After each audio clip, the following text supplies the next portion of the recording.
Hej og velkommen. Jeg har fået købt mig en DJI Mini 3 Pro. Efter meget læsning, mange spørgsmål på diverse grupper og YouTube-videoer blev det til denne her, jeg skal bruge til. Så jeg har lige hentet den, så nu vil jeg prøve at pakke den ud og se, hvad den siger, og hvad der er i kassen, så vi ser med alle sammen. Ja, den er givet i hvert fald.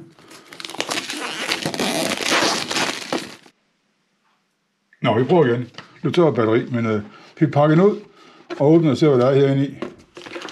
Der er dronen, og så er der en kasse her med papir. Og kontrollen. Så er der lidt poser, og lidt fugtefanger. Og så har vi nok her diverse kabler. Jeg har fået dem ud.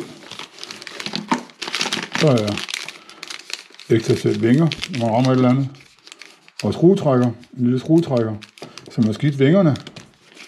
Og så er der noget quickstart her, og på forskellige sprog.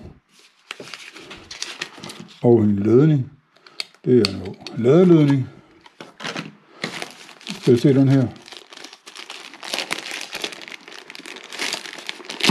Hold da op, den pakker godt ind.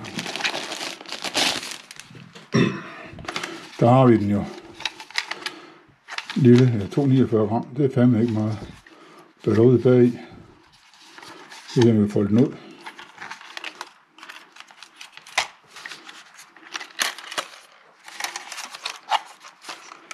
Sådan. Der har vi uhyret. Her. Og kameraet. Det går lige til at åbne hernede bagfra. Sådan. Og der sidder noget remote, vi kan fjerne her. Så kan vi nok hellere gøre det.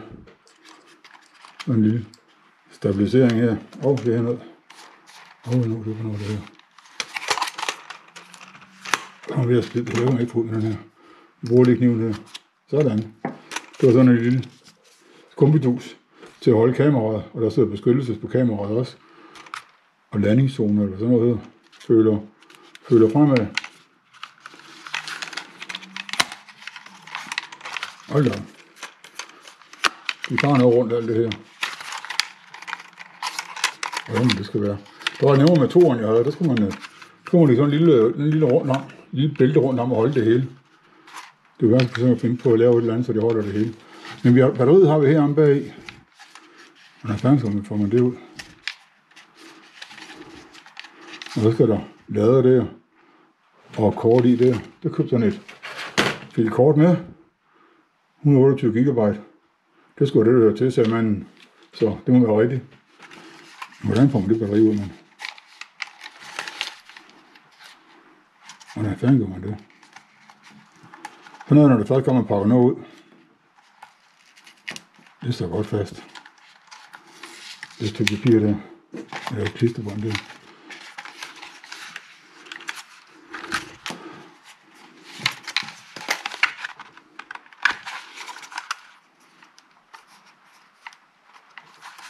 Hvordan sådan? Nå, se her. Selvfølgelig mig, der ikke er så intelligent. Skal åbne den der. Så sidder der nogen her på siden. Så er det kommet ud. Lige armene væk. Og sådan er det, når man er amatør. Men det er ikke helt med til den anden på toeren, jeg havde engang. Et med den. Og så lige benene rundt her. Husk at fjerne dem. Så har man lært det. Sådan ser den ud. Den ser det hyggeligt ud. Så er der kontrollen her. Nej, det er heller ikke ret meget. Jeg havde jo en toer engang, hvor man skulle bruge den telefon, og det synes jeg var noget værd nu. Og det den er på kameraet igen. Så kan fange det op, og det var nemt at se på. Og der har vi så toeren med skærmen.